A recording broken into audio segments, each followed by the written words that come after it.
Pak Ustadz. Terima kasih Pak Jazwar. Ya, A'udzubillahi minasyaitonirrajim. Bismillahirrahmanirrahim.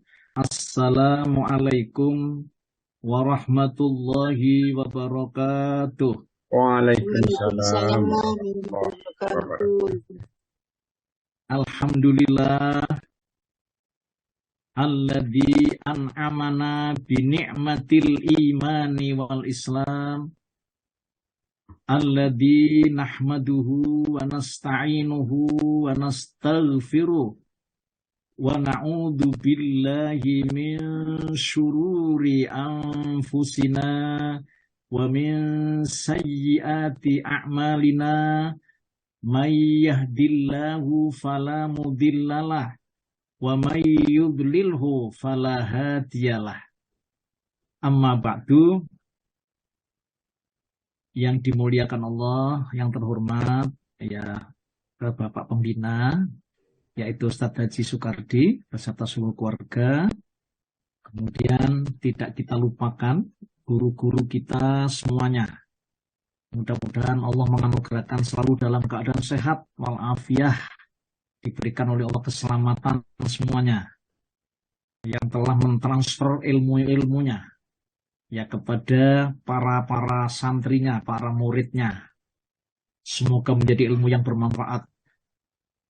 Kemudian tidak kita lupakan yang sangat kita banggakan, yang ramut, yang mandegani, yang ngurus ya ini mercusuar dakwah Islam melalui Zoom online Asy-Syifa.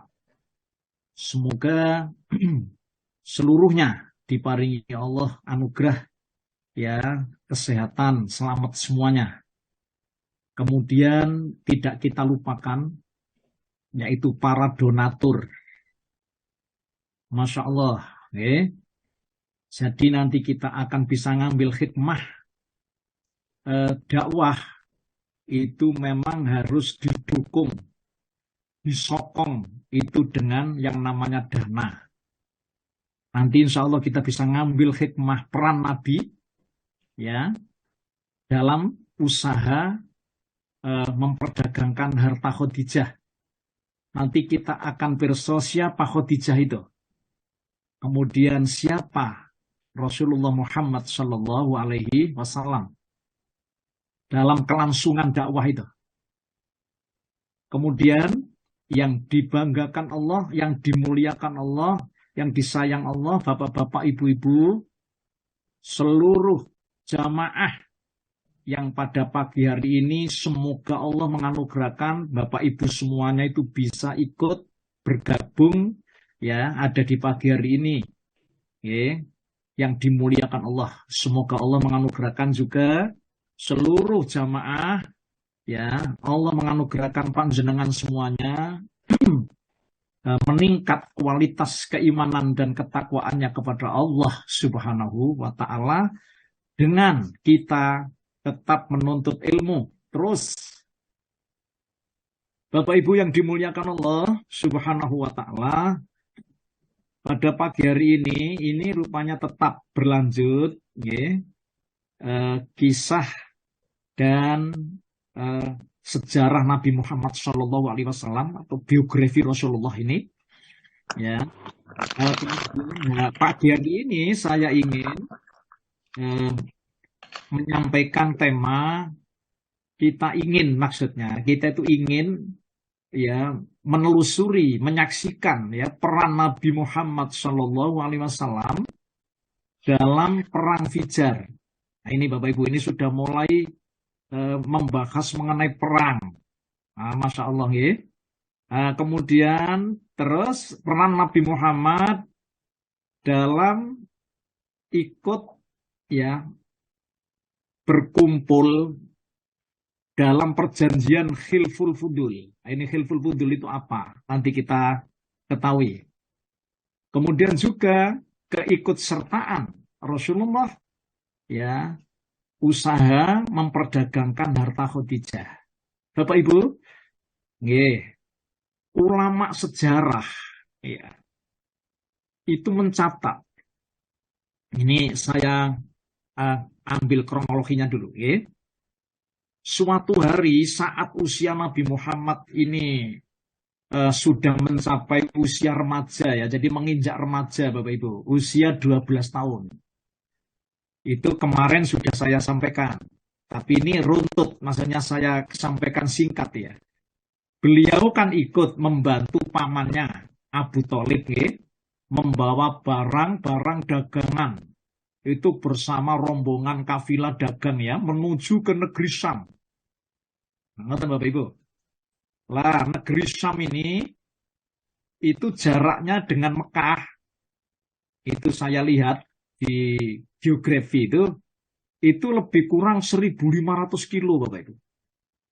Ya, dan Syam itu rupanya gabungan dari negara-negara, jadi misalnya contoh Libanon, ya, ada namanya Yordania, yang sekarang ini Bapak Ibu.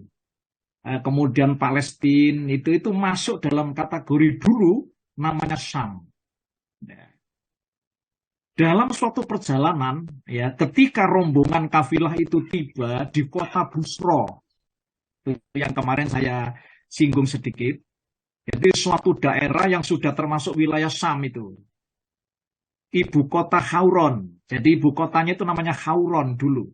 Dan ini pernah rupanya pada saat Nabi Ibrahim itu hijrah dari Babylon ya, menuju ke namanya ini Bapak Ibu, Syam ini ya. Nah, tetapi itu ibu kotanya Hauron. Nah, Siti Saroh itu, sedikit ini Siti Saroh, istrinya Nabi Ibrahim itu adalah berasal dari Hauron ini. Ya, Hauron ini. Yang Syam itu Bapak Ibu. Tetapi hijrah lagi ke Mesir, kan gitu. Nabi Ibrahim itu. Lalu diparingi Allah anugerah jodoh yang namanya Siti Hajar. Jadi Siti Hajar itu adalah dari Mesir. Ya. Itu sebenarnya kan dulu mau saya selanjut insya Allah nanti insya Allah akan kita lewati lagi ya. Dan pada waktu itu rupanya ibu kota Hauron yang namanya di Syam ini itu masih ada dalam kekuasaan Romawi Bizantium pada waktu itu. Bapak Ibu, tatkala rombongan kafilah dagang Abu Thalib itu pamannya ini singgah di kota ini, maka tiba-tiba ada seorang rahib Yahudi yang kemarin yang alim. Jadi ini rahib alim Bapak Ibu. Ya, menghampiri mereka. Jadi menghampiri rombongan kafilah dagang itu. Ya. Bahkan rahib yang alim ini yang namanya Bukhaira ini itu mempersilakan ya rombongan dagang itu. Ini kan aneh juga ya untuk mampir ke tempat tinggalnya sebagai tamu kehormatan. Ngeten. Padahal hari-hari sebelumnya, ya, rahib Yahudi ini tidak pernah keluar dari rumahnya. Tapi ini ada sebuah surprise istilahnya ya, jadi begitu, sebuah keanehan. Namun Bapak Ibu sebenarnya sudah lama rahib Yahudi ini menunggu saat-saat ya berita gembira yang dijanjikan Tuhan, yang tanda-tandanya telah tercantum dalam kitab sucinya itu akan benar-benar terbukti. Jadi rahib Yahudi yang namanya Bukhaira ini benar-benar menunggu saat-saat ya yang dijanjikan Allah, dan itu tanda-tandanya sudah ada di dalam kitabnya itu. Ya, ini kitab Taurat Bapak Ibu. Menunggu ya janji Tuhan itu akan benar-benar terbukti. Yaitu akan datangnya seorang nabi yang diutus Allah. Ya, yang tercantum di kitabnya itu. Rahib Yahudi Bukhaira ini bercerita di antara tanda-tanda yang tercantum ada dalam kitabnya adalah adanya fenomena alam yang tak biasa, yang selalu mengikuti ya. Ini Muhammad kecil ini Bapak Ibu. Ya. Yaitu apa? Awan yang selalu bergerak menaungi kemanapun langkah Muhammad ini berarah. Jadi awan itu selalu mengikuti. yang menaungi. Dan rahib Yahudi Bukhairah ini melihat itu tanda-tanda fenomena alam itu. Di samping itu Bapak Ibu, di dalam kitab itu juga ada dahan-dahan pepohonan yang menjadi miring. Seakan sujud menghormat kepada beliau itu. Ya, ketika beliau itu berjalan. Lalu kemudian aku, itu kata rahib Yahudi bertutur, bisa mengetahui juga di dalam kitab-kitabku itu telah tercantum adanya stempel kenabian yang berada di bawah tulang rawan bahunya sebelah kanan yang menyerupai seperti bekas bekam itu. Oleh karena itu, keadaan ini diceritakan Allah. Nuhun sewu Pak Jiandi, mungkin bisa dibuka Pak Ji, surat Al-Baqarah Pak Ji, ayat yang ke-146. Saya bacakan Pak. Ya. A'udzu billahi minasy syaithanir rajim. Alladzina atainahumul kitaba ya'rifunahu kama ya'rifuna abna'ahum wa in fariqan minhum la yaktumunal haqqa wa hum ya'lamun. Monggo Pak Ji. Yaitu mereka yang yakin bahwa mereka akan menemui Tuhannya dan bahwa mereka akan kembali kepadanya. Oke, Pak Ji, ayat 146 Pak Ji. Oh ya Allah, saya kira 46 Ustaz. Maaf. Oke, Pak Ji, mau tenang apa Pak Ji? Oke. Ayat 146 Pak. Orang-orang yang telah kami beri kitab Taurat dan Injil mengenalnya Muhammad seperti mereka mengenal anak-anak mereka sendiri. Sesungguhnya sebagian mereka pasti menyembunyikan kebenaran, padahal mereka mengetahuinya. Ya.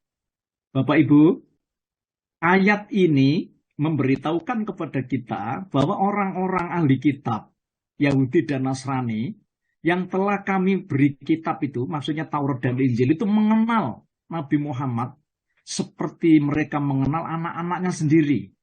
Ini memberitahukan kepada kita bahwa di kitab itu, ya, tanda-tanda identitas Nabi Muhammad itu benar-benar memang sangat jelas sekali, ya, dicantumkan oleh Allah di dalam kitab itu. Nah, di dalam tafsir Al-Qurtubi itu saya buka, gitu, ya, beliau Imam Al-Qurtubi ini mengatakan telah diriwayatkan dari sahabat Umar bin Al-Khattab radhiyallahu anhu bahwa ia pernah bertanya kepada Abdullah bin Salam. Ini Abdullah bin Salam ini orang yang sudah masuk Islam, tapi dia termasuk rahib Yahudi sebelum beliau masuk Islam. Ditanya oleh Umar, wahai Abdullah bin Salam, apakah engkau dahulu ketika masih beragama Yahudi, ya, mengenal Muhammad yang tercantum dalam kitabmu, itu sebagaimana engkau mengenal anak-anakmu sendiri? Begitu pertanyaannya Umar bin Al-Khattab ini. Lalu dijawab, ya, Abdullah Salam jawab, "Naam, iya, bahkan lebih dari itu," katanya. Nonton Bapak Ibu, ini memberitahukan kepada kita.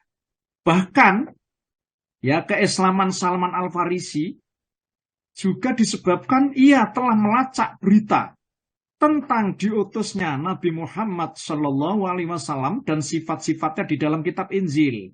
Jadi Salman Al-Farisi itu sebelumnya adalah beragama Nasrani.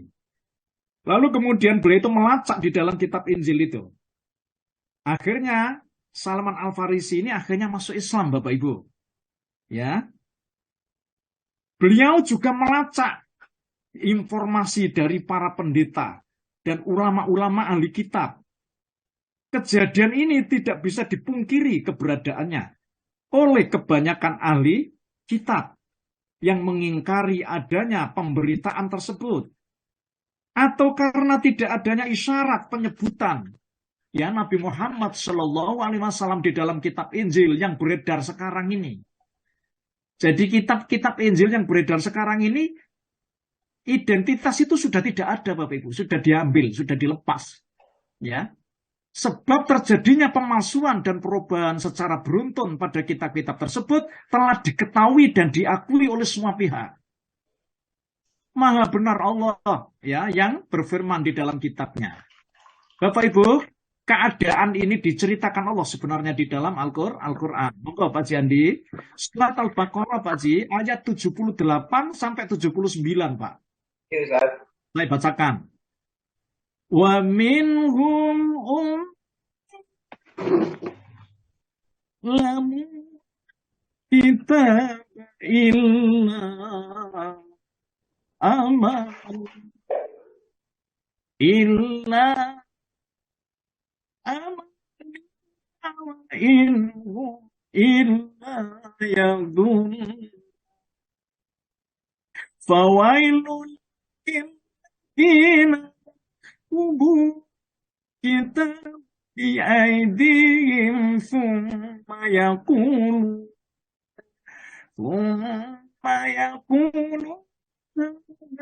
min indillahi liyashtaru bihi thamanan qalila fawailul lahum mimma katabat aydihim wa wailun lahum mimma yaksibun. Dan di antara mereka ada yang buta huruf, tidak memahami kitab Taurat, kecuali hanya berangan-angan dan mereka hanya menduga-duga. Maka celakalah orang-orang yang menulis kitab dengan tangan mereka sendiri, kemudian berkata, ini dari Allah, dengan maksud untuk menjualnya dengan harga murah. Maka celakalah mereka karena tulisan tangan mereka, dan celakalah mereka karena apa yang mereka berbuat. Ya, Bapak Ibu, dari ayat ini kita bisa ngambil kesimpulan, ya, petunjuk. Ini Al-Quran loh ya, bukan informasi dari guru atau ustadz ya, dari Quran. Ya, saya membacakan tadi itu mempunyai inti, yaitu artinya kita mengambil hikmah dibalik daripada petunjuk ayat ini. Jadi ayat ini memberitahukan bahwa kebanyakan ya orang-orang ahli kitab itu buta huruf, Bapak Ibu.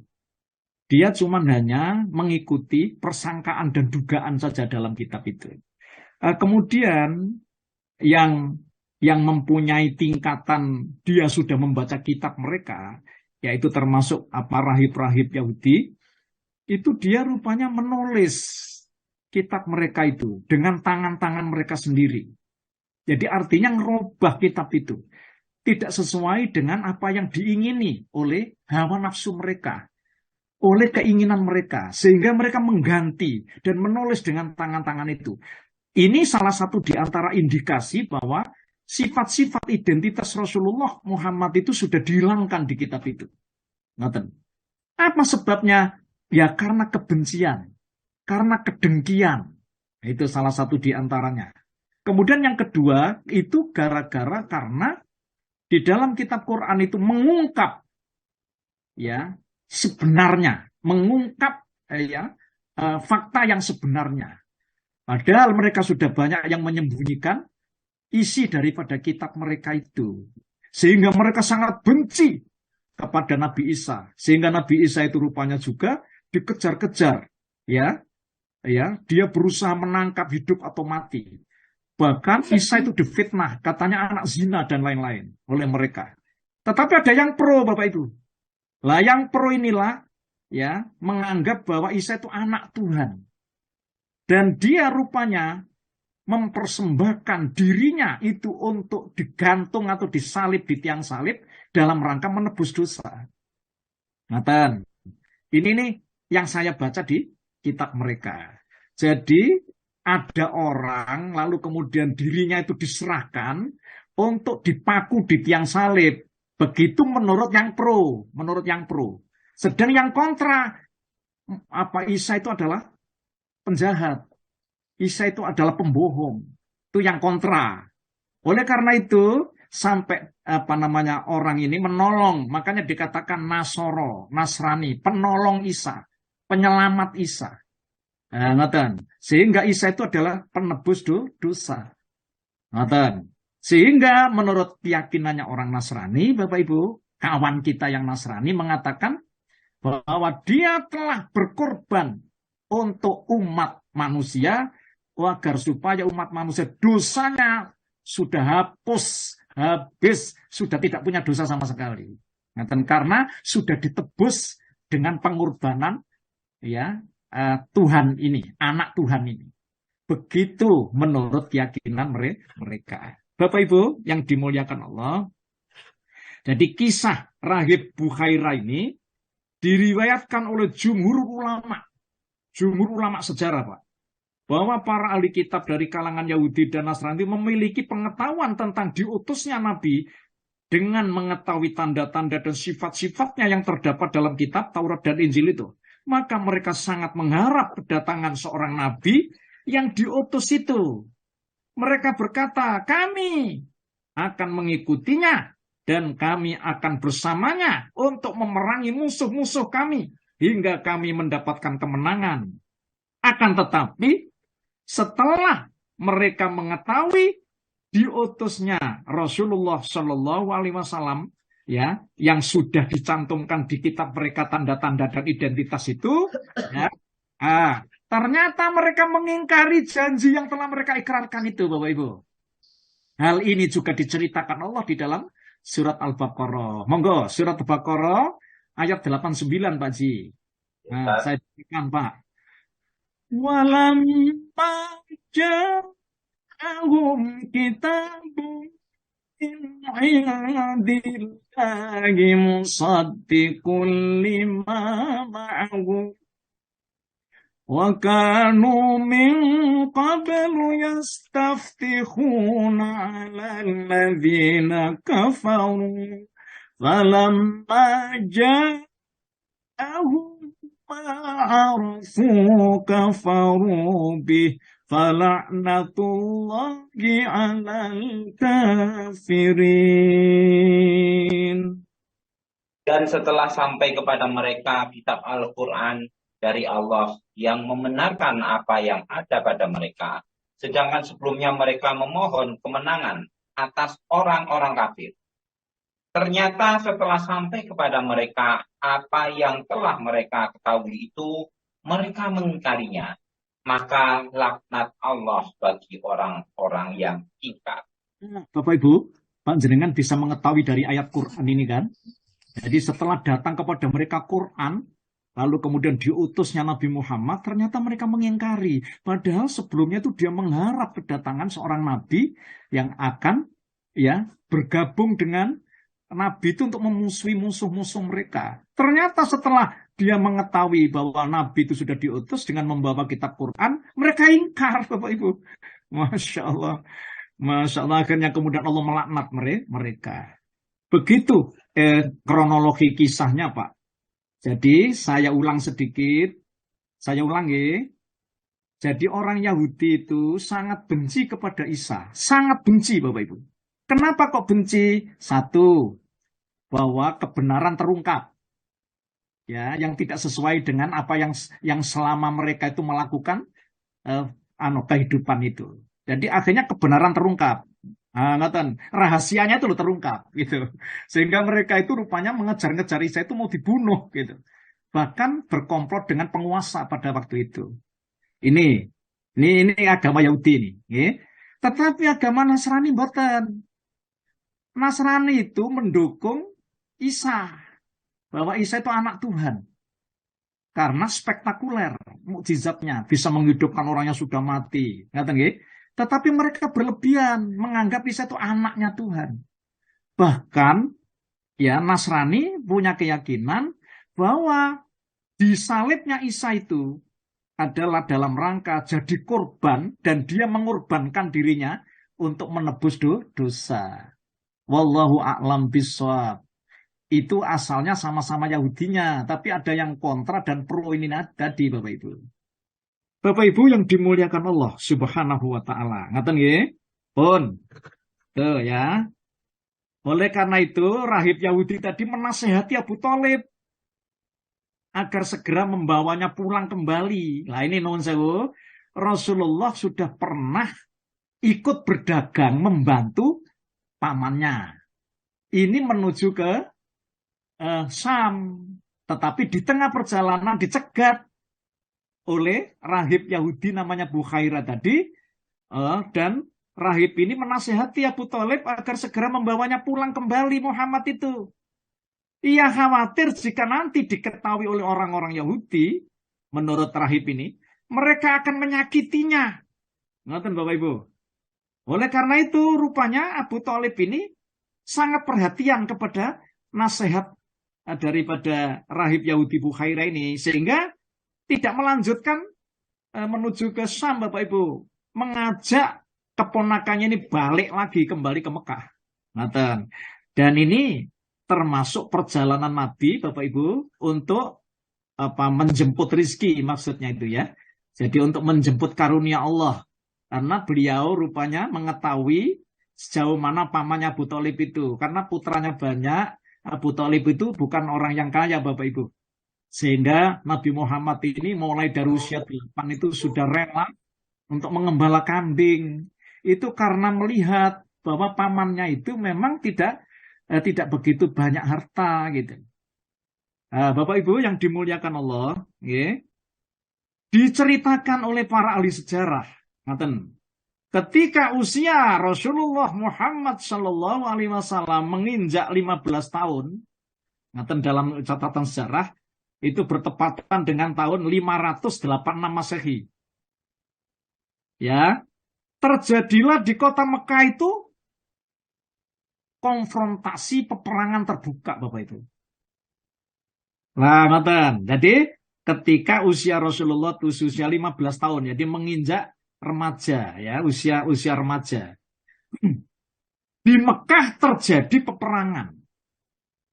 Lah, peperangan ini siapa dengan siapa? Yaitu antara suku Quraisy, ya sukunya Nabi maksudnya Bapak Ibu, yang bersekutu dengan suku Kinanah. Ya, jadi sukunya banyak memang ya di Jazirah pada waktu itu. Itu berhadapan dengan suku Qais Ailan. Itu saya baca di Rahiqil Maktum itu. Suku-suku utama dalam kelompok Qais Ailan itu tergabung, itu ada namanya Bani Hawazin. Ini yang di suku Ailan ini Bapak Ibu. Bani Amir, Bani Sakif, Bani Sulaim, Bani Honi, Bani Bakhilah, Bani Muharib. Itu masuk kelompok suku Ailan ini. Kemudian melawan suku Quraisy gitu. Ya, suku Quraisy ini bersekutu dengan suku Kinanah. Subhanallah, itu ya terjadi pada saat itu. Ketika itu Rasulullah usianya 15 tahun, Bapak Ibu. Bapak Ibu, peperangan ini terjadi pada bulan Dzulqa'dah. Ini bulan haram. Sebenarnya bulan itu rupanya menurut kronologinya, orang-orang jahiliyah itu sudah menghormati namanya bulan-bulan haram itu. Lalu ditegaskan oleh Allah di dalam Al-Quran, ya Bapak Ibu. Bulan-bulan haram itu ada 4. Dzulqa'dah, itu orang Jawa memberi nama Selo. Nah, orang Jawa ngasih nama Selo. Kemudian bulan Dzulhijjah, orang Jawa memberi nama bulan besar. Kemudian bulan yang ketiga bulan Suro, orang Jawa memberi nama bulan Suro. Kalau bulan Hijrahnya namanya bulan Muharram. Kemudian yang terpencil namanya bulan Rejab. Kalau orang Jawa ngasih Rejab namanya. Tetapi itu bulan Hijriahnya namanya Rajab. Jadi 4 bulan itu dilarang berperang. Memang disebut. Kecuali diperangi. Dalam Islam, ya misi perang itu bukan agresor, Bapak Ibu. Jadi bukan memulai untuk memerangi, bukan. Tapi Islam punya misi, perang itu adalah untuk membela diri apabila diperangi. Lah Bapak Ibu, sebenarnya ya perang ini terjadi pada bulan haram. Bulan haram itu bulan-bulan yang dilarang untuk berperang. Ulama sejarah menyebut perang ini dengan nama perang Fijar. Peristiwa ini terjadi ada di sebuah daerah namanya Nakhlah. Suatu desa yang berada di antara kota Mekah dan Taif. Itu ada namanya Nakhlah, Bapak Ibu. Nah, dulu sudah pernah saya sampaikan, Mekah dengan Taif itu lebih kurang sekitar 100 kilo. Lebih kurang. Ya. Dan antara Taif dengan Mekah itu ada namanya kampung desa namanya Nakhlah. Maka disitulah perang itu terjadi. Ngaten. Bapak Ibu, dalam pertempuran ini, ngaten nggih, ada seorang sahabat ya dari suku Quraisy namanya Harb bin Umayyah bin Abdusam. Itu ayah Abu Sufyan. Terpilih menjadi komandan perang pada saat itu, membawai suku Quraisy dan Kinanah. Sedangkan pihak suku Qais Ailan itu dikomandani oleh Urwah bin Utbah Ar-Rikhal dalam sejarah ya yang kita baca. Kemudian apa latar belakangnya terjadinya perang Fijar ini? Itu dugaan kuat ulama sejarah karena persaingan untuk menguasai rute perdagangan, Bapak Ibu. Jadi persaingan menguasai rute perdagangan. Itu di daerah Najd, Arab Saudi. Kaum Quraisy, itu menurut sejarah, itu diketahui mendominasi rute tersebut. Dan bahkan sampai mendanai persenjataan sekutu mereka, yaitu suku Kinanah. Jadi memasok senjata, termasuk ya panah-panah itu dipasok, itu untuk suku Kinanah. Dan suku Kinanah inilah Bapak Ibu, yang posisinya itu ada di Nakhlah itu. Pihak-pihak yang terlibat bahkan sempat saling membunuh Bapak Ibu. Akhirnya meletuslah ya namanya peperangan ini. Itu sebabnya karena rebutan rute perdagangan ya pada saat itu. Bapak Ibu, pertempuran ini itu menurut ulama sejarah itu menyebut perang Fijar. Fijar itu artinya apa? Durhaka. Jadi panjenengan jangan salah mengartikan kalau fajar itu kan beda dengan fijar, Pak. Fujur itu artinya durhaka. Karena asal mula terjadinya peristiwa ini itu dari pelanggaran terhadap undang-undang yang suci tadi. Ya, pasalnya perang ini terjadi dalam bulan-bulan suci. Dikala setiap kabilah-kabilah seharusnya tidak boleh berperang pada bulan itu. Makanya bulan itu menurut ulama sejarah diberi sebutan perang Fijar. Perang durhaka ya pada saat orang itu melanggar bulan haram.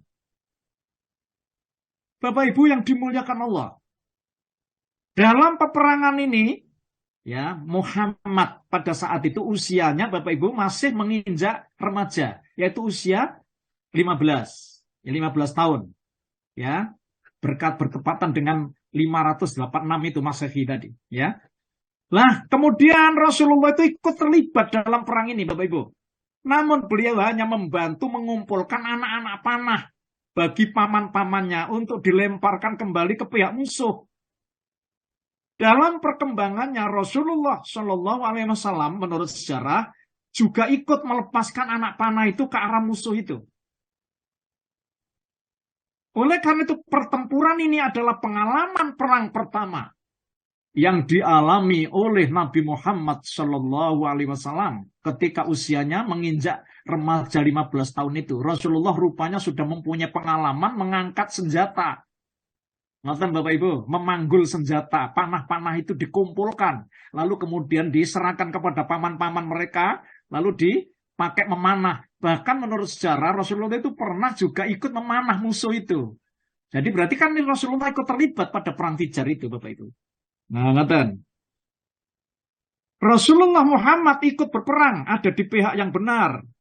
Beliau membela suku-suku yang lemah, meskipun usianya masih sangat muda. Peperangan ini berlangsung berapa ini? 4 tahun Bapak Ibu. Tetapi menurut ulama sejarah, perang itu tidak terus-menerus. Jadi saat-saat terakhir dalam perang Fijar ini, ya pada pagi harinya, peperangan ini, pihak suku Qais Ailan itu berhasil mengalahkan suku Quraisy ya yang bersekutu dengan Kinanah tadi. Ini awal-awal, pada akhir-akhir maunya sudah selesai perang ini. Namun, nah ini ada, pada sore harinya tidak disangka ternyata kondisinya berbalik, Bapak Ibu. Dan pertempuran yang cukup sengit ini, endingnya dimenangkan oleh pihak suku Quraisy dan sekutunya Kinanah ini. Subhanallah. Ya. Bapak Ibu, selain mengikuti peperangan, Rasulullah Muhammad SAW ya, yang menginjak usia remaja ini juga mengikuti sebuah perjanjian. Nah ini, yang amat mulia. Perjanjian ini oleh ahli sejarah dikenal dengan nama Hilful Fudul. Hilful Fudul itu, kalau kita terjemah, itu adalah perjanjian persekutuan para pemuka Mekah. Perjanjian ini bertujuan untuk melindungi hak-hak para pedagang asing yang seringkali terdolimi. Nah, ngatan. Lah, pencetus perjanjian ini, Bapak Ibu, itu dipelopori oleh paman Rasulullah Shallallahu Alaihi Wasallam, ya, yaitu pamannya. Siapa pamannya itu? Yaitu Zubair bin Abdul Muthalib. Nah, Az-Zubair bin Abdul Muthalib lah. Makanya kemarin itu sudah saya sebutkan, anaknya Abdul Muthalib itu kan ada 10 Bapak Ibu yang laki-laki itu. Yang sudah saya sebut lah. Ya, makanya dalam sejarah ini pasti di sana itu akan ada keterlibatan itu paman Rasulullah itu. Maka saya sebut lebih dulu kemarin ya supaya Bapak Ibu tidak maksudnya jadi tidak pangling sebutan ini. Ngeten kisahnya Bapak Ibu. Ada dalam satu riwayat ulama sejarah saat itu ada seorang pedagang dari Yaman yang berasal dari kabilah Zubair datang ke kota Mekah Bapak Ibu membawa barang dagangannya. Lalu ada seorang laki-laki saudagar Mekah dari suku Quraisy yang membeli barang darinya. Ngatan, ya. Lelaki ini, ya suku Quraisy ini lelaki ini terkenal akan kekejamannya, terkenal kejahatan dan kedolimannya. Siapa dia? Ia adalah Al-As bin Wel As-Sahmi. Di dalam sejarah, yaitu Al-As bin Wel As-Sahmi, yang merupakan ayah dari sahabat Nabi Amr bin Al-As dan ayah Hisam bin Al-As, sahabat Rasulullah ini. Ketika Al-As bin Wel, ya, As-Sahmi ini mendapatkan barang yang dibeli dan sudah diletakkan di tempatnya, ia tidak mau membayar kepada si pedagang itu, Bapak Ibu. Itu kan dolim itu, jadi ngerampas itu. Ya. Jadi dia rupanya sudah mengadakan perjanjian jual beli, barang itu sudah diambil, ternyata dia rupanya ingkar, tidak mau membayar itu, kan dolim itu namanya. Nonton loh. Itu kisahnya Pak, yang melatar belakangi perjanjian Hilful Fudul ini. Maka si pedagang tersebut berusaha minta tolong Bapak Ibu kepada para penduduk dan para pembesar suku Quraisy untuk membantunya. Namun upayanya itu sia-sia. Mereka khawatir apabila kedoliman seperti ini dibiarkan terus, maka para pedagang asing tidak akan ada yang mau lagi memasuki kota Mekah. Apalagi karena terjadinya perang Fijar yang mengakibatkan suku-suku yang ada di Mekah gampang diadu domba sehingga tersulut munculnya perpecahan itu. Bapak Ibu yang dimuliakan Allah. Memang ya, sejak sepeninggal Abu Thalib, kakek Rasulullah ini, seakan kaum Quraisy itu telah kehilangan orang-orang yang dihormati, Bapak Ibu, yang disegani. Jadi Abdul Muthalib itu termasuk orang yang disegani memang pada waktu itu. Segala ucapannya itu banyak yang diperhatikan, didengar ya oleh kaum Quraisy. Nah, ternyata setelah Abdul Muthalib ini wafat, gitu, jadi seakan orang-orang Quraisy itu, suku Quraisy itu sudah kehilangan ya orang yang disegani dan dihormati ini. Oleh karena itu dari kalangan keluarga yang lain sudah mulai berani Bapak Ibu menentang kesepakatan adat kepala suku Quraisy itu. Merasakan keadaan seperti ini, maka bangkitlah Zubair bin Abdul Muthalib ini Bapak Ibu. Ini tadi ya pencetusnya. Salah seorang paman Rasulullah. Kaum Quraisy dari terah keluarga Bani Hasyim ini, dulu sudah pernah saya sampaikan ya, Hasyim itu punya anak namanya Al-Muthalib. Oke. Lalu kemudian Al-Muthalib ini Bapak Ibu, eh, Hasim itu juga punya anak namanya Abdul Muthalib. Ngoten. Jadi ini jumbuh nih panjenengan. Kemarin sudah saya sampaikan. Ya, seperti itu. Lah, salah seorang paman Rasulullah ini ya bangkit Bapak Ibu. Ya, ya. Ini karena terahnya Bani Hasim ya. Keluarga Bani Asad, keluarga Bani Zuro, keluarga Bani Taim bin Zuro berkumpul Bapak Ibu. Sehingga mereka melahirkan kesepakatan dituangkan dalam satu perjanjian atas nama Tuhan yang Maha memberikan balasan. Bahwa Tuhan akan berada di pihak yang terdolimi sampai orang yang terdolimi ini mendapatkan pertolongan. Begitu. Maka pertemuan ini berlangsung ada di sebuah rumah. Rumahnya ini kaum jahiliyah begitu. Abdullah bin Jud'an At-Taimi. Ya. Perjanjian Khilful Fudul ini melahirkan sebuah kesepakatan ya yang dituangkan. Apa isinya? Yaitu perjanjian menjamin perlindungan terhadap hak-hak orang lemah. Rasulullah Shallallahu Alaihi Wasallam pada waktu itu ikut menyaksikan perjanjian yang amat monumental ini, dan beliau sangat menyukainya. Itu terbukti ya setelah beliau diutus menjadi seorang nabi, Rasulullah itu pernah bersabda dalam satu hadis Bapak Ibu, laqad syahidtu fi dari Abdillah bin Jud'an khilfan ma uhibbu annali bihi ya humaron na'ami walau ud'a bihi, jadi walau ud'a bihi fil Islam la ajabtu, kata Rasulullah. Hadis ini diriwayatkan oleh Imam Baihaqi. Aku menghadiri sebuah perjanjian. Pada waktu itu aku usianya masih 15 tahun. Itu di rumah Abdullah bin Jud'an, kata Rasulullah. Tidaklah ada yang melebihi kecintaanku pada unta merah kecuali perjanjian ini.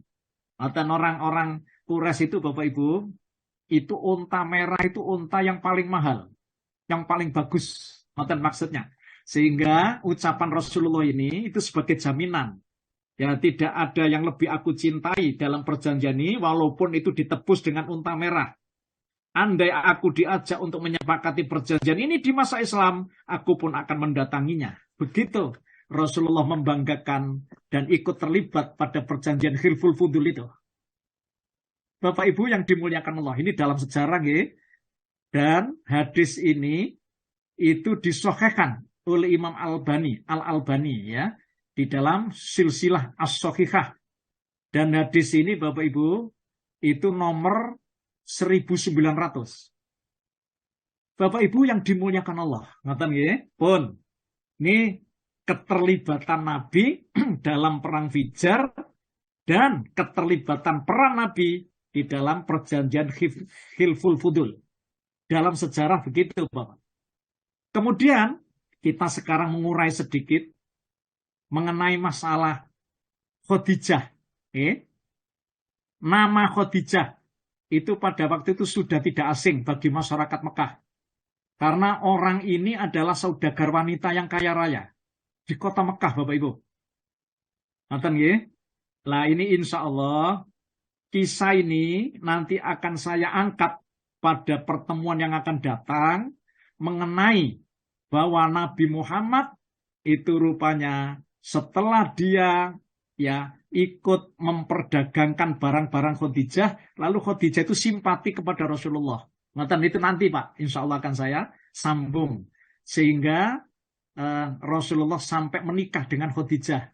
Nah itu bagaimana? Oke? Nanti akan kita lanjutkan. Tetapi Bapak Ibu, di pertemuan ini saya ingin menceritakan. Jadi nama Khadijah itu sudah tidak asing bagi masyarakat Mekah itu Bapak Ibu. Karena orang ini adalah saudagar wanita yang kaya raya di kota Mekah itu. Khadijah mampu mengelola usahanya ya dengan ulet dan mampu memilih SDM yang direkrut sebagai pegawai dalam usahanya dan memilih mitra dagang ya dengan baik. Mitra bisnis adalah orang yang pernah mendapatkan tugas untuk mengurus barang dagangan Khadijah ini Bapak Ibu. Lah, dagangan Khadijah itu berupa apa? Itu terdiri dari kain-kain, ya kemudian juga alat-alat rumah tangga, Bapak Ibu. Nah itu, jadi perdagangan yang luar biasa. Mitra bisnis bukan hanya dipilih berdasarkan kapasitas intelektual semata menurut Khadijah ini, tetapi juga faktor lainnya, yaitu kualifikasi Khadijah dalam memilih mitra bisnis. Apa Bapak Ibu? Kejujuran, tanggung jawab, dan amanah. Mereka harus membawa barang dagangnya dalam jumlah besar dan selanjutnya akan dilakukan proses ya bagi hasil atau mudharabah. Saat itu dia hendak mengirim kafilah Bapak Ibu dagangnya ke negeri Syam, sehingga dia membutuhkan seseorang yang dapat dipercaya untuk membimbing dan mengawasi rombongan kafilah dagang mereka. Bapak Ibu, ya tidak disangka, maka tersiarlah berita bahwa di Mekah ada seorang pemuda yang terkenal akan kejujurannya, akan keluhuran budi pekertinya, dan kepribadiannya terjaga dengan baik. Padahal kebanyakan pemuda saat itu senang berfoya-foya. Namun pemuda yang satu ini sama sekali tidak terpengaruh oleh kebiasaan jahiliyah. Jadi masyarakat jahiliyah ada di kotanya. Ya, ini semata-mata memang Allah melindungi ya Rasulullah itu Bapak Ibu. Siapa dia? Dialah Muhammad bin Abdullah. Ya, keturunan Bani Hasyim. Bapak Ibu, pojok dicinta alam pun tiba. Kabar tentang kejujuran Muhammad bin Abdullah ini sampai ke telinga Khadijah. Ia mengetahui bahwa Muhammad bin Abdullah selalu menemani pamannya berdagang ke Syam. Tadi sudah saya sampaikan. Akan tetapi sanggupkah ya Muhammad bin Abdullah ini memimpin rombongan kafilah dagang yang begitu besar ini? Padahal Muhammad bin Abdullah belum pernah sekalipun memimpin rombongan dagang ini keluar kota. Apalagi keluar negeri Bapak Ibu. Tentu saja hal ini bukanlah hal yang mudah untuk mengemban tugas itu bagi seseorang yang belum memiliki pengalaman pemimpin. Belum mengalami apa? Pengalaman menjadi pemimpin, pengatur, pembimbing, dan mengawasi kafilah dagang ke negeri lain. Meskipun demikian, sebagai seorang pedagang andal, yaitu Khadijah, tidak memperdulikan pengalaman Muhammad ini dalam berdagang Bapak Ibu. Sebagai seseorang yang mengetahui seluk-beluk perdagangan, Khadijah meyakini bahwa kejujuranlah modal yang terpenting dalam berdagang. Ngaten Pak, kejujuran. Ngaten nggih. Sifat inilah yang melekat pada diri Muhammad bin Abdullah ini. Kemudian ia segera menyuruh pelayannya untuk memanggil Muhammad bin Abdullah ini. Bapak Ibu, setelah Muhammad bin Abdullah ini datang, Khadijah berusaha untuk menggali lebih jauh pemahaman dagang pemuda jujur tersebut. Khadijah melontarkan beberapa pertanyaan kepada Muhammad bin Abdullah. Dalam perbincangan yang serius, Muhammad bin Abdullah begitu tenang dalam menjawab pertanyaan-pertanyaan yang dilontarkan sang saudagar kaya ini. Ia tampak sangat cerdas, wawasan ilmunya luas, dan memiliki kewibawaan. Bapak Ibu yang dimuliakan Allah, dalam berbicara, Muhammad bin Abdullah itu ya, mendengarkan lawan bicaranya dengan seksama, meskipun pandangannya tertunduk. Nonton Bapak Ibu di dalam satu riwayat, jadi Rasulullah itu ketika diwawancarai Khadijah, ya pada saat mau dijadikan mitra kerjanya ini, itu selalu menunduk Bapak Ibu. Jadi tidak begitu memandang wajah Khadijah ini. Nah itu, hanya sekali Muhammad bin Abdullah itu mengangkat wajahnya, yaitu ketika Khadijah itu menawarkan posisi menjadi orang kepercayaannya untuk memimpin kafilah dagang ke negeri Syam. Muhammad bin Abdullah mengangkat wajahnya itu sedikit saja, lalu mengucapkan terima kasih sambil tersenyum, lalu kembali menunduk lagi. Dalam satu riwayat dari sikap Muhammad bin Abdullah yang bersahaja inilah, akhirnya Khadijah memantapkan pilihannya kepada Muhammad bin Abdullah ini. Dengan senang hati pula, Muhammad bin Abdullah menerimanya. Setelah dirasa cukup, akhirnya Muhammad bin Abdullah diperkenankan untuk pulang. Setelah wawancara ini, Muhammad bin Abdullah segera pulang dan tawaran kerja ini langsung ya disampaikan kepada pamannya Abu Thalib, Bapak Ibu. Bagaimana sikap Abu Thalib? Betapa gembiranya sang paman. Ia yakin bahwa keponakannya ini, yakin keponakannya ini akan mampu menjalani tugas besar tersebut. Abu Thalib berkata, ini adalah rezeki yang Allah berikan kepadamu, wahai anakku. Maka tibalah saatnya rombongan kafilah datang, berangkat menuju Sam, Bapak Ibu. Negeri Sam ini, Bapak Ibu, tadi sudah saya sampaikan, adalah sebuah daerah terletak di timur laut. Jadi timur laut Mediterania. Itu baratnya Sungai Efrat. Ya, Gurun Arab ya. Sebelah selatan pegunungan Taurus. Tadi sudah saya sampaikan jarak Mekah dengan Sam ini Bapak Ibu lebih kurang 1.500 kilo. Dan negeri Sam sekarang ini itu terdiri dari beberapa bagian negara, termasuk Lebanon, Suriah, Yordania, Palestina. Itu yang dulu itu kumpul ada di dalam suatu kekuasaan Bizantium, Bapak Ibu, Romawi. Ya, yang namanya Sam itu. Muhammad bin Abdullah pada waktu itu berangkat bersama, ini ditemani oleh ini Bapak Ibu, khodamnya, yang namanya budaknya Khadijah, namanya Maisarah. Jadi Maisarah itu bukan nama orang perempuan, tapi nama orang laki-laki. Beda nggih dengan Ummu Aiman ya. Jadi Ummu Aiman ini namanya aslinya Barokah. Tetapi diberi julukan Ummu Aiman karena itu adalah khodamnya atau pembantunya atau budaknya Siti Aminah, ibundanya Rasulullah ya, dengan Abdullah itu suaminya. Itu kalau Ummu Aiman Bapak Ibu. Kalau Maisarah ini budaknya Khadijah, dan Khadijah rupanya ya dengan kecerdasannya menyuruh Maisarah ini untuk mendampingi ya dan membantu Muhammad bin Abdullah. Jadi mereka bertolak ke negeri Sam, Bapak Ibu. Sudah menjadi tradisi, penduduk Mekah itu apabila ada di antara kafilah rombongan dagang itu mau berangkat, itu beramai-ramai Bapak Ibu mengantar rombongan itu, ya sampai ke perbatasan kota Mekah itu. Setibanya di Sam, nah ini bersama pedagang lain, Muhammad bin Abdullah menawarkan dagangannya dengan gesit kepada para calon pembeli. Ia tidak menutupi cacat pada barang dagangannya itu. Jika barang tersebut bagus, akan ia katakan bagus. Sebaliknya, jika barang tersebut jelek atau cacat, ia pun tidak menutupinya ya terhadap pembeli. Bapak Ibu, dalam menetapkan harga, Muhammad bin Abdullah juga menggunakan standar harga yang berlaku di masyarakat. Jadi tidak pernah ia menambah-nambah harga itu. Tawar-menawar ia lakukan. Suka sama suka dengan pembeli. Ya, kejujurannya tidak pernah mengecewakan. Bapak Ibu, sikap Muhammad bin Abdullah ini sangat menarik pembeli untuk membeli dagangannya. Karena pedagang lain terbiasa meninggikan harga barang dagangannya demi mencapai keuntungan sebesar-besarnya. Urusan perdagangan di Sam berjalan sangat lancar. Muhammad bin Abdullah memperoleh keuntungan dagang yang besar. Seluruh barang dagangannya habis Bapak Ibu terjual.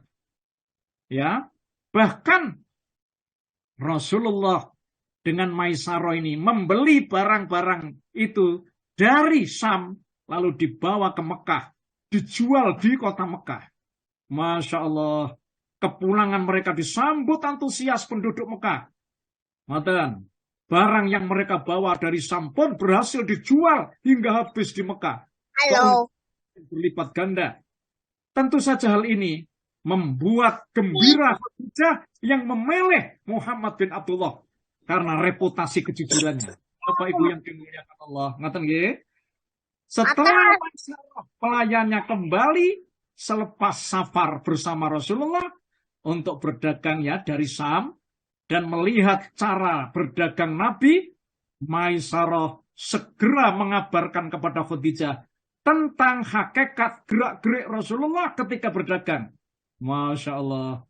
Setelah mendengar pengakuan Maisarah ini, maka Khadijah semakin bertambah ya ketertarikannya kepada Muhammad bin Abdullah ini. Tunggu tanggal mainnya. Kisah selanjutnya bagaimana, apa yang terjadi. Mari kita ikuti, semoga apa yang bisa saya sampaikan, kisah ini sedikit bisa memberikan kepada kita ilmu pengetahuan ya tentang peran Rasulullah ya, dan kita juga bisa mengambil hikmah di balik dari peran itu untuk kita jadikan sebagai titik tolak kita sebagai seorang muslim agar supaya kita menjadi hamba-hamba Allah yang sempurna dalam hidup dan kehidupan kita ini. Aku qouli hadza wa astaghfirullah li wa lakum. Saya serahkan kepada Pak Haji Azwar. Terima kasih Pak Haji. Alhamdulillah, terima kasih banyak Pak Ustadz.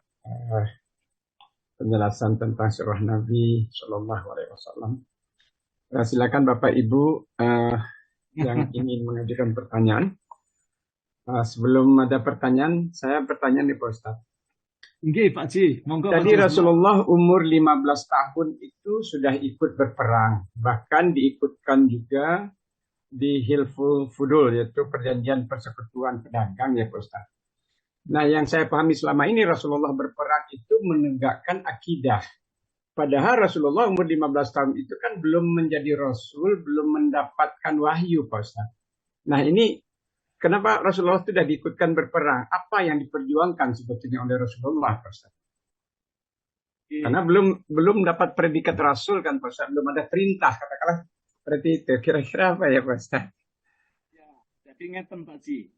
Jadi Rasulullah itu kan kita telusuri ya, menginjak dewasa, menginjak ini remaja Pak, bukan masih belum dewasa, menginjak remaja. Iya. Dan tentu saja ini jauh Pak, Rasulullah itu diangkat jadi Nabi usianya 40 kok. Lah ini dalam perang Fijar itu Pak, ulama sejarah itu kan selama 4 tahun berjalannya itu Pak. Ini 4 tahun itu tidak terus menerus ya. Kemudian ini perang ini Rasulullah itu rupanya karena mengikuti paman-pamannya itu ada semacam kayak kepedulian gitu Pak Ji, sehingga Rasulullah itu nderek ikut Pak, ikut bergabung aja. Bahkan dalam ulama sejarah itu cuma mengumpulkan panah-panah itu. Jadi ikut terlibat mengumpulkan senjata-senjata ini, lalu diberikan kepada paman-pamannya. Bahkan anak-anak panah yang datang dari musuh itu diambili sama beliau ini. Ngaten Pak Ji. Jadi ini keterlibatan beliau dalam perang Fijar ini adalah Rasulullah itu sudah punya pengalaman ngaten ya. Ini kan termasuk juga rencana Allah ya Pak. Punya pengalaman gitu. Lah keterlibatannya cuma itu Pak. Kemudian sekali-kali Rasulullah kayaknya sudah melepas anak panah itu kepada musuh gitu. Jadi ikut Pak ini. Bentuknya seperti itu. Jadi Rasulullah tidak seperti pada saat ketika Rasulullah itu usia 40 lalu kemudian mendakwahkan agama Islam lalu kemudian Rasulullah dimusuhi. Baru kemudian Rasulullah pada saat itu membela diri nih Pak. Ya, karena Rasulullah itu dakwanya dihalangi oleh kaum Quraisy pada waktu itu. Jadi ini ada perbedaan misi Pak, perbedaan formula. Keterlibatan Rasul dalam perang Fijar sama Rasulullah pada saat sudah diangkat jadi nabi. Karena Rasulullah menjadi komandan perang pada saat itu Pak. Kalau ini enggak. Beliau itu cuma ikut terlibat karena kepedulian beliau bahwa dia termasuk kaum Quraisy gitu, kaumnya pada saat itu, dan paman-pamannya ini rupanya juga ikut berperang pada saat itu. Jadi untuk membela yang lemah ini Pak Ji. Karena ini masih jahiliyah Pak. Jadi masih masa jahiliyah. Masih belum sampai kepada Rasulullah diutus. Begitu aja Pak Ji. Informasi yang disebut di dalam buku-buku sejarah itu begitu Pak. Itu keterlibatan Rasulullah dalam perang. Jadi sehingga Rasulullah itu sudah pernah mengalami pengalaman ini. Pada saat usia 12 tahun Rasulullah diajak dagang. Dan Rasulullah membantu ikut pamannya dagang, tapi tidak langsung terus ke Syam. Pada saat ada di Busra, Rasulullah disuruh oleh pendeta tadi, oleh rahib Yahudi itu untuk kembali aja gitu. Itu keponakanmu itu ajak kembali aja, itu Abu Thalib. Nanti disakiti oleh orang-orang Yahudi, begitu Pak Ji. Itu karena di kitab mereka sudah dicantumkan tanda-tanda bahwa nanti akan ada seorang nabi yang diutus gitu. Hanya itu Pak, rupanya yang kita telusuri dari ulama sejarah. Lah kemudian keterlibatannya Hifdzul Fudul, perjanjian Hilful Fudul ini, itu karena Rasulullah juga peduli dengan orang-orang yang didolimi pada saat itu.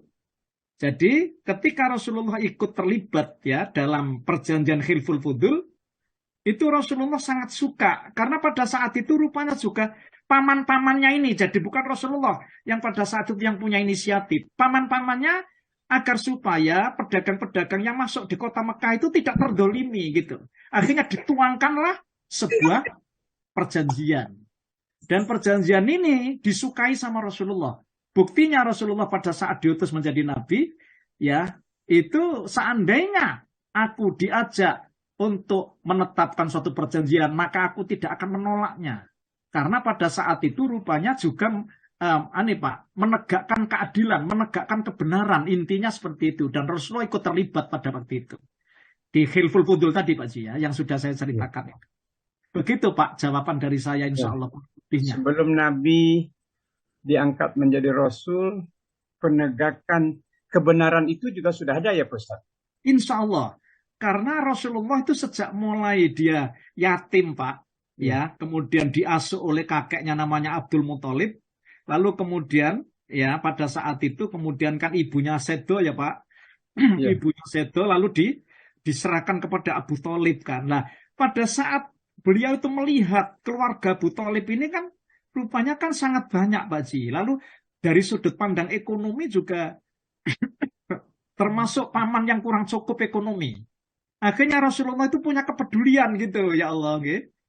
Bagaimana wahai paman kalau aku ini ingin mengembala kambing saja supaya aku ini dapat tambahan gitu untuk membantu panjenengan wahai pamanku. Akhirnya pamannya itu Pak mengatakan, jangan anakku, kamu kan masih kecil gitu. Jadi ya tidak sama kita. Jadi artinya Rasulullah itu termasuk terjaga ya Pak Ji ya dari ini di sini fitrahnya itu membela orang-orang yang lemah, membela kebenaran itu masih tetap terus tegak Pak sejak mulai kecil itu. Wallahu a'lam bishawab. Masya Allah. Memang itu memang orang-orang yang akan dicalonkan jadi seorang nabi dan rasul Pak pada saat usia 4 tahun itu sudah dibedahkan dadanya itu Pak ya oleh malaikat Jibril ini. Dibersihkan kotoran-kotoran yang ada dalam hatinya itu. Memang seperti itu Pak. Wallahu a'lam ya. Subhanallah. Ya Pak Ustaz. Ya Pak Ci, itu. Monggo Bapak Ibu yang lain yang ingin mengajukan pertanyaan bisa bertanya langsung. Jadi insya Allah pertemuan yang akan datang itu kita ingin menelisik bagaimana Khadijah itu cinta kepada Rasul dan bagaimana Rasul itu tuh melamar Siti Khadijah. Nah, itu nanti Pak romantisnya nanti akan saya sampaikan pada pertemuan yang akan datang mengenai masalah pernikahan Rasulullah dengan Khadijah. Nah, ini rupanya juga butuh kita lacak juga ya sejauh mana nanti insya Allah begitu Pak Ji. Ya Pak Ustaz. Insya Allah masih tetap berlanjut ini kisah.